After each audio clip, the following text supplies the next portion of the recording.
Hello guys, welcome to my channel. Today I'm going to be teaching you how to download and install Live Server on your VS Code.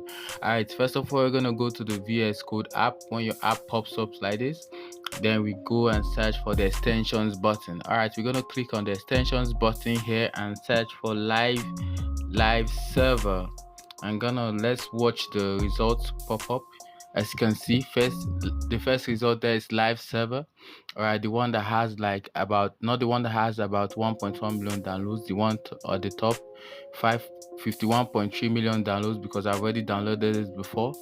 Alright, we go and click on install button. This is showing uninstall here because I've already installed it before. Alright, when you're done installing, we go back to our file explorer.